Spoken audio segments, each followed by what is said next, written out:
right, team. Coach Dana Cavalea here with you. I got a great episode on the Becoming a Champion show for you today. I sit down with legendary fashion designer Nicole Miller. She gives us some incredible advice and some incredible tips about how to get started, how to build the life of your dreams, how to build the business of your dreams, and really how to become iconic. And she's got some great messaging. And one of those messages is don't wait, take action. Got it? So sit back and enjoy this incredible episode of the Becoming a Champion show with Nicole Miller. All right, cool. So I have a list of questions for you, and I hope you'll be excited to answer them. Because I always love talking. I started this show because so many people wonder how somebody does something. How do you separate from the pack with an idea, or how do you separate from the pack with a talent that you have? And most people are like, they don't know if they can do it. So I love to speak with people that have done it and can give hope and inspiration to those that want to do it, whatever it may be for them. So for you, I always like to ask, where did you grow up, really?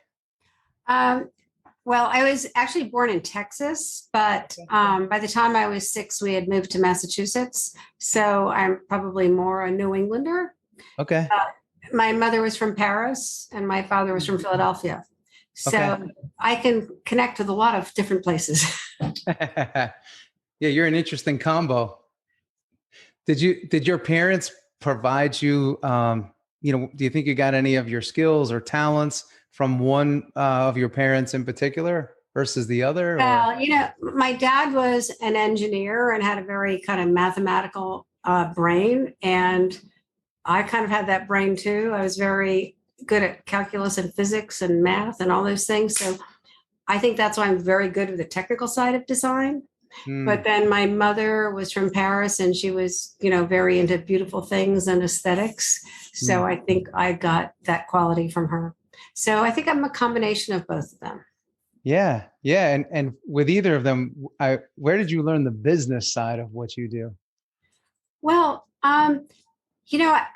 I fortunately, most of my career, I was able to really focus on design more than the business. But that's not to say that I was not, aware of what things were going on and, opinionated and contributing.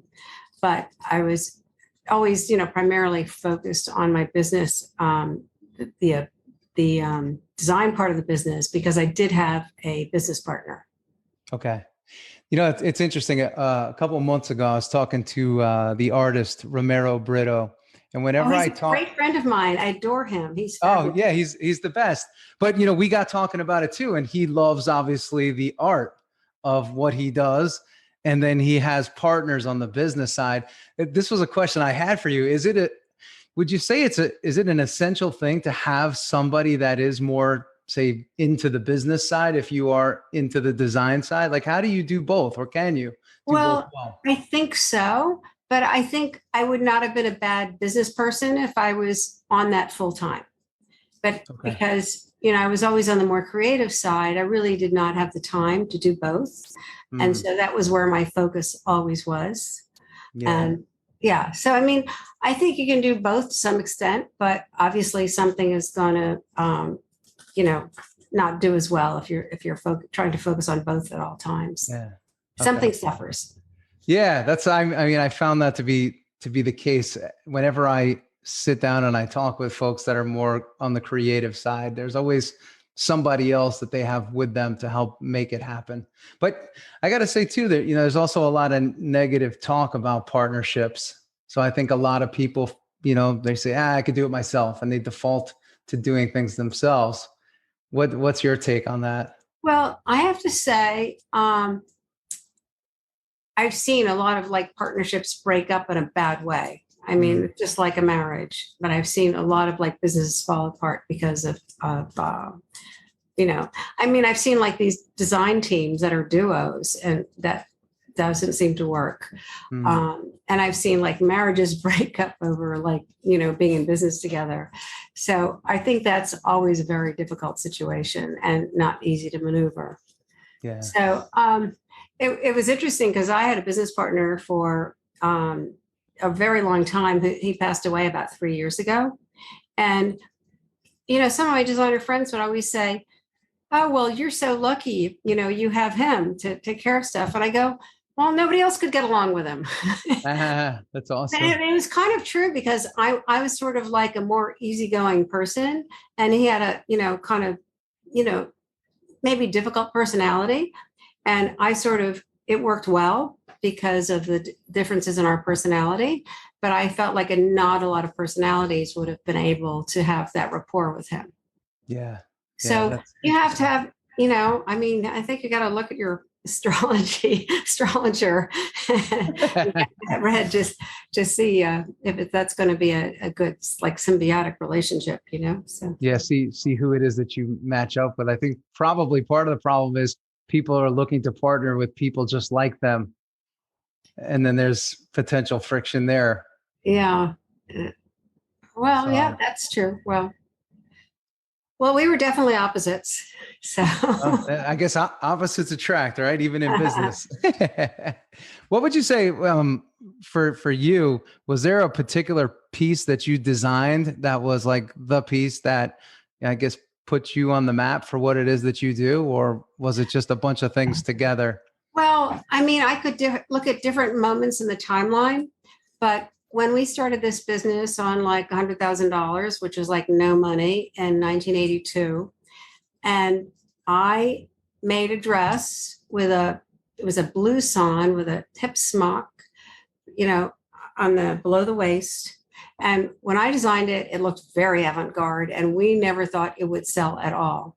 And this dress went out and sold like crazy to the point where we couldn't find enough fabric to fill the orders. Wow. And that dress literally probably did $5 million in the first year. Wow. That gave us enough money to keep going. And I think back, if I had not made that dress, probably nothing else that I made that year would have made the business.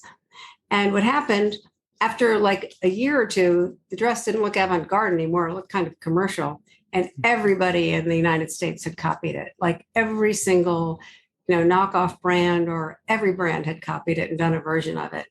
So eventually I did have to move on and stop making it because it was just, but the funniest thing, the dresses come full circle. Everybody's making these dresses again today. Wow. They're all over the place. And I kind of go, that's my smock hip dress. Yeah, that's pretty cool. Oh, that's fun to see it out there again, making its way back, right? Yeah. So that was like one key moment. And then another key moment was we opened up a store on Madison Avenue. And on Madison Avenue, I was very excited to have my store. It was going to be all clothing and whatever. And my business partner said, oh, I was making scarves for the store. And he goes, while you're making the scarves, he goes, put in a few ties for me. So I literally made like 36 ties in like 3 different prints that we had made dresses out of. And we put them in the stores because I gave him 3 ties. We put them in the stores because we had like, 32 extras or whatever.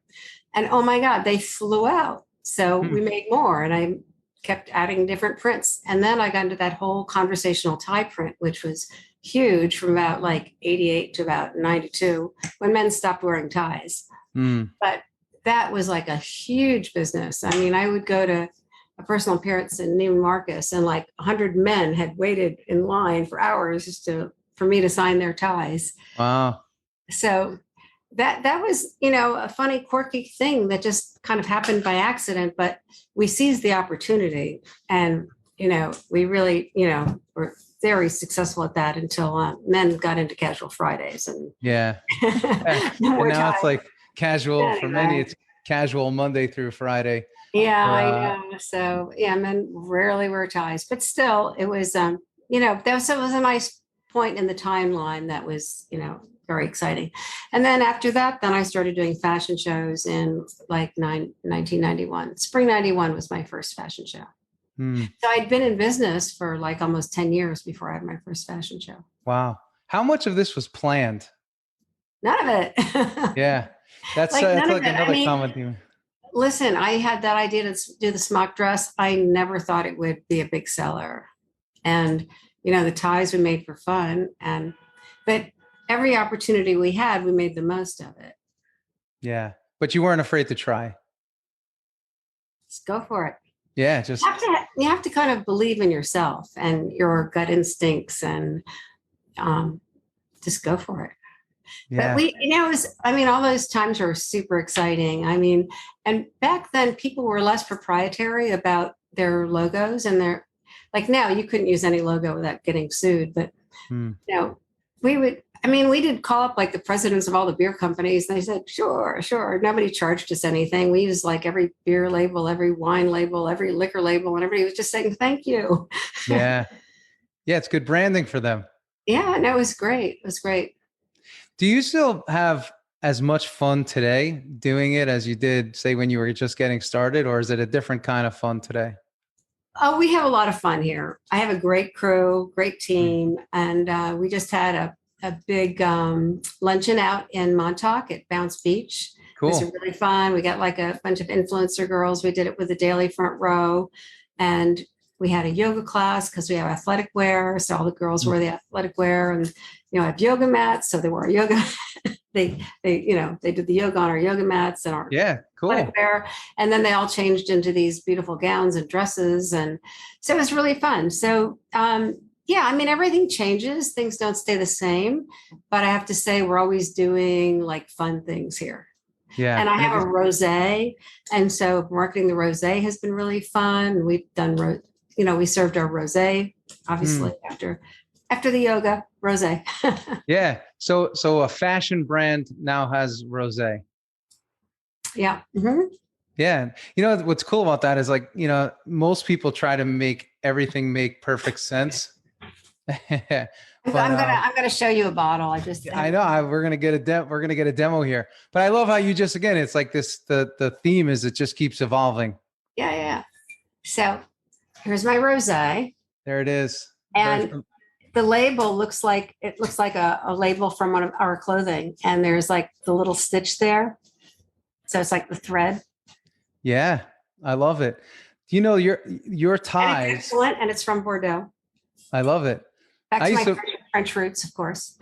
So some of your ties were some of my first ties when I would travel with the Yanks. I would wear your ties. Really? Yeah, I swear to you. It was just one of those ties that I happened to be honest, I didn't know your brand back then, but I knew the tie, and then I started to get to know the brand through the tie. Which ones did you have? Do you remember? I don't. I want to say it was a pink tie. That was like my go-to tie. Oh, is that the one with the lingerie on it? I remember we have a few pink ones. There was a pink one with penguins, and then there was a pink one with lingerie. Was that bright pink or pale pink? I want to say it was more of a pale pink. This was going back to 2002. Okay, yeah. Okay, I think that was the carbon neutral collection. Yeah, whatever it was, I liked it because back then I didn't really make a lot doing what I was doing, but it played much bigger for me because the other guys were buying like very, very expensive stuff, and for me, I had a tie that was able to play at that level, and I want to say a shirt too. And probably got nice comments on it too, right? Yeah, well, I like the way it fit for an athletic body, like the shirts as well. So anyway, maybe there's more of that in the future. I'm just putting it out there. Well, if you need more, we can send you a few. For all those days you wear ties, yeah. I know, right? Now it's like I'm in that camp. I don't wear a whole lot of ties. It's keep the top open, especially this time of year. You and all those other men. I know we've changed. We still wear the suits and the jackets or the blazers, but the tie has it's ran away from us. Blazer over a t-shirt now, right? I haven't actually done that look. I'm still a button-down kind of guy. Oh yeah, I love button-down shirts. Yeah, button-down shirt. I like to roll the sleeve a little bit. Do you like linen shirts? Linen shirts are good. I have linen shirts. They tend to wrinkle on me pretty quick though when I travel. I got to get better on that. Oxford's always good, right? Yes. So this is, but again, you know what I love for those that are listening, it's just they can hear how your brand evolves so naturally.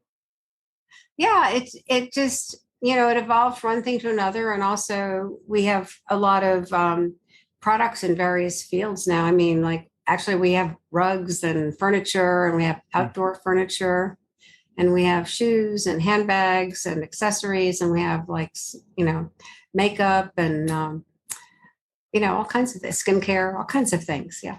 So as you expand your brand, did that come later? Whereas you would go into all these different things. So it sounded like you had a few staples up front that you were able to build velocity and brand behind, and then you started to expand out into some different things. Yeah, it was kind of organic, and things just kind of evolved, one thing at a time. And I've had various different things. I mean, actually, when we made the ties, we did have a lot of like liquor associations, and we had done some, special like champagne collections and wine collections with various, vineyards and stuff. But I'm happy now that I have my own. Yeah, that's those are all fun. like limited edition. Yeah, that's very cool. That's got to feel good seeing that bottle, right? Yeah. So for you, how do you also manage your creativity? Because I'm sure you're a very creative person, but sometimes creativity can just go everywhere. How do you manage it? I think it's good you say it goes everywhere, because I think, somebody, people say, oh, do you get designer's block? And I feel that sometimes you just get too many ideas, and it's more about the discipline and about saying no to yourself and narrowing down the ideas to, be really yourself or what you believe in. Because, I mean, we're in this world where we're bombarded by everything on the internet. We see everybody's runway show, and we see, every art show, and, every movie and music and whatever. And we're just bombarded with a lot more stuff. So, I mean, I think it's more about discipline and trying to just sort of maintain your own identity. Yeah. Do you have anything that you've said no to, maybe at a particular time, and then came back to, and it ended up being a big hit for you? Well, yeah, a lot of times because, because my staff is always like very young here. They're always mostly in their 20s. And it's not by design, but I know, and people leave, they get married, whatever. It's very funny. Two of my assistants I took on trips, and they met guys and they moved there. Like one ended up in El Paso with a Rocket Buster. She makes Rocket Buster cowboy boots, which are the most amazing boots. Wow. So, and then I took another girl to New Zealand, and she fell in love there and moved to New Zealand. So sometimes I lose employees for strangers. So if you're looking for love, that you go on Travel vacation with Nicole. Travel with Nicole. Yes. Travel with Nicole. But anyway, but so generally, most of my staff here is in their 20s, and sometimes they'll push me to do something, and I go, oh, but that color never sells. I mean, that color just never sells. It doesn't sell. And they go, oh, but it's like really, the color, you've got to do it. And I'll go, oh, okay, we'll try it. And then it'll sell. Yeah. But, sometimes you're kind of bogged down in history, and there's a color that really never sold. And then all of a sudden it sells. So, and the same with like silhouettes or shapes or an idea. And, and it's interesting, like this year, it's like last year, everybody's wearing the cutout midriff dress. I made one in 1992. I made the friggin' dress in 1992. There's Christy Turlington wearing my dress, spring 92, that same midriff dress. We couldn't sell it. And I brought it back like 5 times since then. Could never sell midriff cutouts. And now everybody's doing midriff cutouts. And of course, I'm doing them again too, but Well, that's what's so interesting. Your career's been so long that I was wondering, like on the psychology side of things, it's like, yeah, we've done that and it didn't work. How do you still remain open to trying it again? That's some people. Well, that's why I say, like, my young team has to talk me into it. They kind of go. Maybe that's part of it, right? As a great lesson to folks that have been through a few generations of a business, like keep surrounding yourself with the next up and coming group. But sometimes I'm right. Sometimes I'm right, but a lot of times they're right. So, and I wouldn't say it's 50-50. I don't know what percentage it is, but I really do try to be open-minded and about things, because I know sometimes things didn't sell and then they do sell. So Nicole, you have to always be open-minded. That's the key. Is that, well, I was also going to say, how do you get your next best idea? Like, where does that, is there a particular state or place that you're in when it hits you? Or is it just at all times the next best idea could come to you? Well, it's funny. I have to say, I've gotten a few times like a great idea from a billboard. Hmm. I've gotten great ideas from the cover of the New York Times science section. I always love the science section. Yeah. But obviously, movies, art, travel. I mean, I've often been inspired. Like I went to Thailand. I did a collection based on my trip to Thailand. I did a collection based on my trip to Tulum.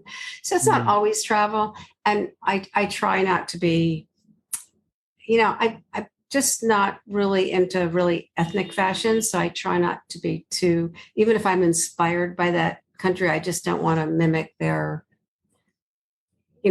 handiwork and everything, because I think it's like a little, I don't know, rude, but I like to be inspired by the feeling of it.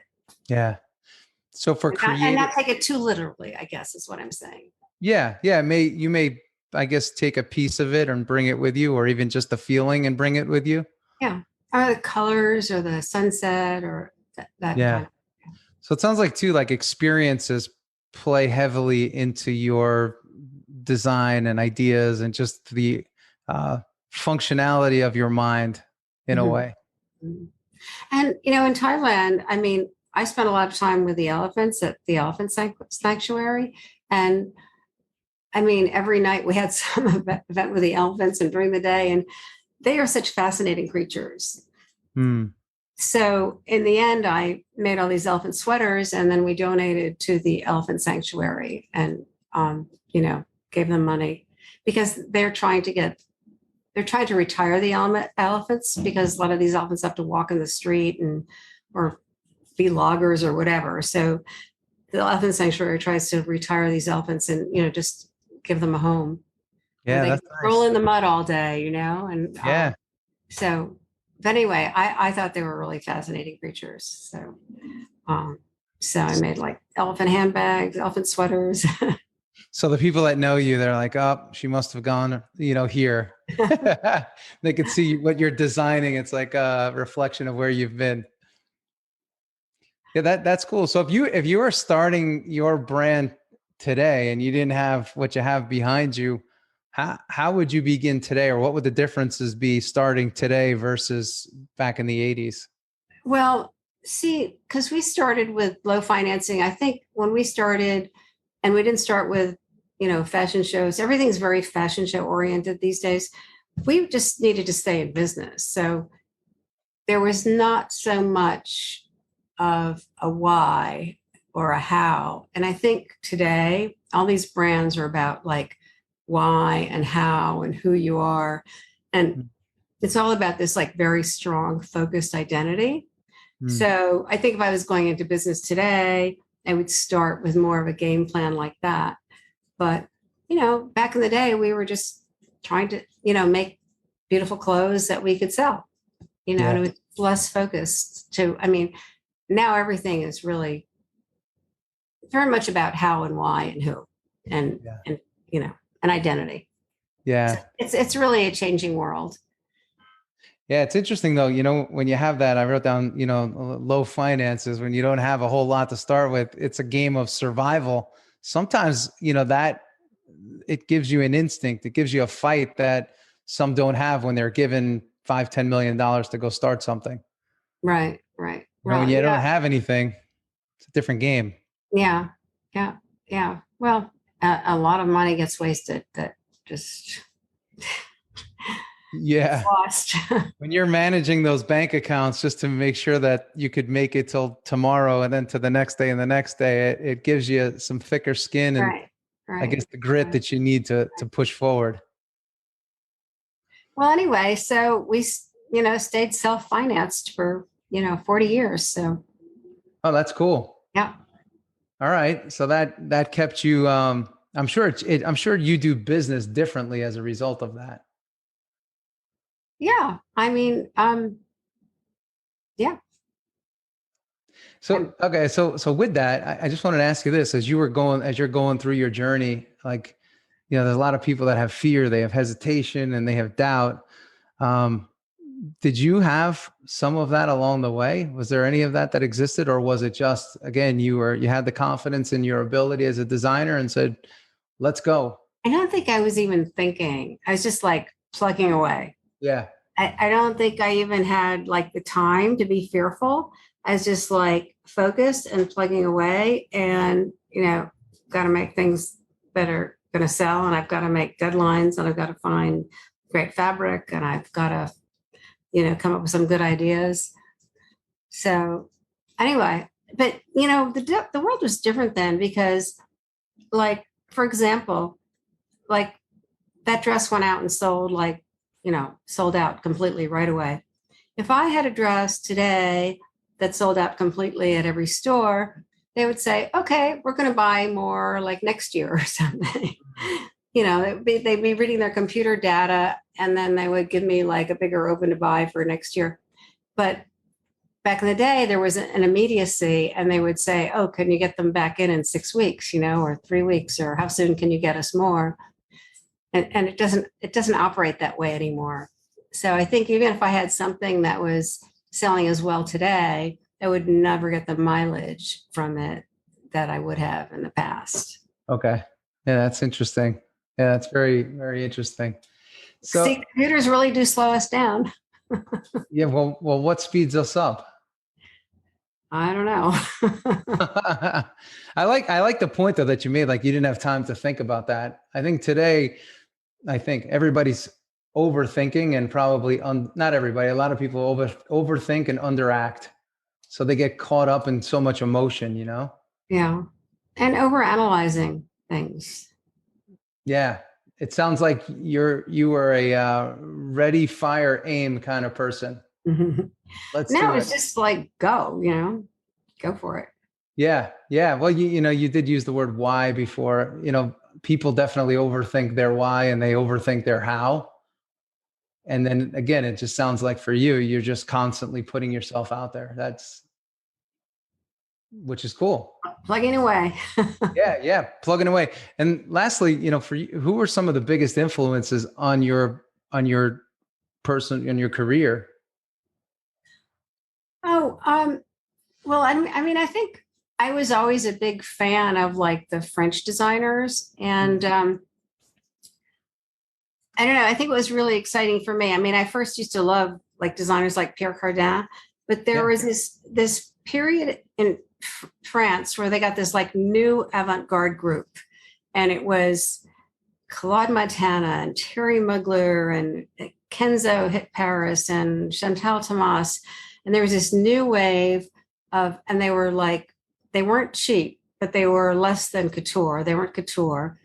And they were just this new avant-garde group that hit Paris. And I thought that was just like one of the most dynamic, exciting times in fashion, was when, they hit the scene. And that always like really was something like I just always really admired. And they're still like kind of my favorite designers still. Yes. And have you infused any of their ideas into what you do subtly, or? Not literally at all, because obviously, their clothes were like too elaborate or whatever, but I just think I was always just so impressed by their attitude and the vibe of those clothes in that time. Yeah. So, that was always very exciting. And I used to buy them, I'd always go to Paris and, Yeah, that's cool. Yeah. So I used to wear some of those clothes. So anyway, yeah. Yeah.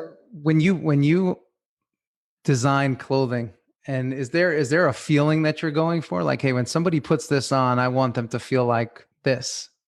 Is that a part of the process, or no? Yes. You have to just put the dress on and just feel magical. You have to just feel like you have to have that dress. I feel like I think my clothes always have a young vibe. They have a young vibe, and they have a sexy vibe without being slutty.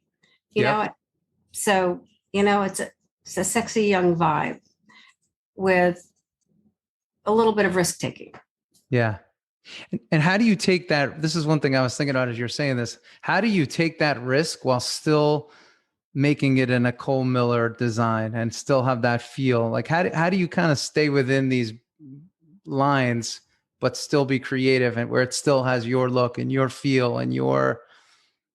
Well, I mean, I think that the line is broad enough that, you know, it can have a little bit of a swing from, you know, the more risque to the less risque. So I can cover a few bases on that.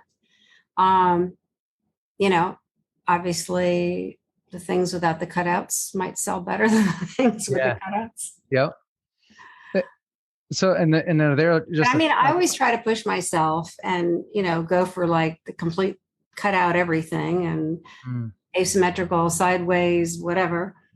And, you know, sure enough, Miley Cyrus wore the jumpsuit. So, you know, sometimes you may not sell a lot of those things, but somebody cool will wear it. Yeah. And then it jumps, I guess. People say, oh, look at that. Look at that. Yeah, that's very cool. So I have one last question for you. I call this the Becoming a Champion show. I feel like everybody's on this journey to become a champion and become their best self or best at what they do. What does the word champion mean to you through your eyes? Well, I think it's somebody who believes in something so strongly, and then they support that thought or that concept, or I mean, whether it's a cause that they really get behind what they believe, you know.